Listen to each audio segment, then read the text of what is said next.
नमस्कार मित्रांनो, स्पिरिट डायरीच्या पहिल्या व्हिडिओमध्ये तुमचं स्वागत आहे. माझे नाव अभिजित. मी ठाणे येथील उपवन या ठिकाणी राहतो. माझे दोन जिवलग मित्र आलोक आणि ऋषी यांना झालेला अनुभव मी आज शेअर करणार आहे. शाळेत असताना मला क्रिकेट खेळायला खूप आवडायचं.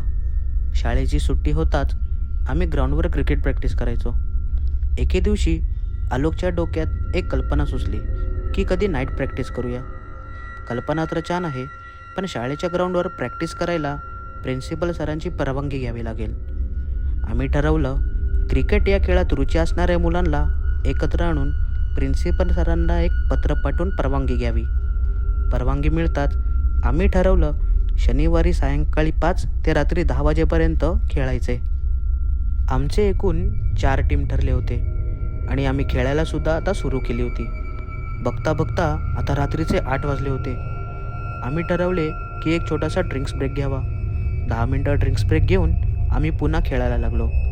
आमच्याकडे आता फक्त शेवटचे अर्धा तासच उरले होते. प्रॅक्टिस संपायला सुद्धा काहीच वेळ उरला होता. तेवढ्यात ऋषीने एक जोरात शॉट मारला आणि बॉल सरळ शाळेच्या पाठीमागे जंगलात जाऊन पडला. आलोक जवळ उभा असल्यामुळे तो बॉल आणण्यासाठी गेला. पाठीमागे जाता जाता काळोख होता, त्यामुळे तो थोडा अस्वस्थ वाटत होता. तेवढ्यात त्याला एका झाडाखाली बॉल पडलेला दिसला. तो जसा बॉल आणायला झाडाजवळ गेला, त्याला झाडामागे एक लहान मुलीच्या रडण्याचा आवाज आला. आवाज ऐकताच आलोक झाडामागे बघायला गेला. त्यांनी पाहिलं एक लहान मुलगी हातात बाहुली घेऊन उभी होती. हा भयानक दृश्य पाहून आलोक जोरात किंचाळला. आलोक जोरजोरात आम्हाला हाका पण मारत होता. ऋषी, अभि, लवकर या. आलोकचा आवाज ऐकताच मी आणि ऋषी दोघे शाळेच्या मागे पळत सुटलो. आम्ही पाहिलं आलोक एका झाडाखाली घाबरून बसला होता. त्याचा चेहरा पूर्णपणे घामाने भिजला होता. तो काही न बोलताच त्यांनी फक्त जंगलाकडे बोट दाखवून एक इशारा केला आणि आम्ही पाहिलं खरंच एक मुलगी हातात बाहुली घेऊन उभी होती.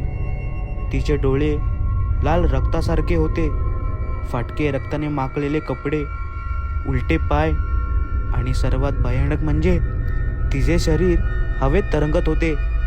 आमची नजर मिळताच तिने आमच्याकडे पाहून एक विकृत हास्य केलं. आम्ही तिथून लगेच उलट्या पावली पळत सुटलो. ऋषीने पळता पळता मागे वळून पाहिले.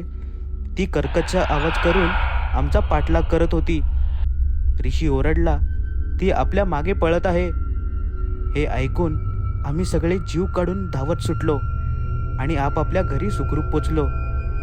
दुसऱ्या दिवशी सकाळी आम्ही भेटून ठरवले की रात्री अपरात्री कधीच क्रिकेट प्रॅक्टिस नाही करायची.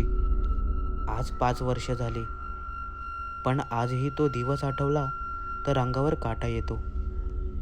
मित्रांनो, हे प्रसंग ऐकून अंगावर काटा आला असेल तर प्लीज शेअर करा, लाईक करा आणि सबस्क्राईबसुद्धा करा आणि कमेंटद्वारे नक्की कळवा. बेल आयकन दाबायला विसरू नका, कारण आमचे पुढील येणारे व्हिडिओज तुम्हाला मिस नाही होणार. भेटूया पुढच्या व्हिडिओमध्ये.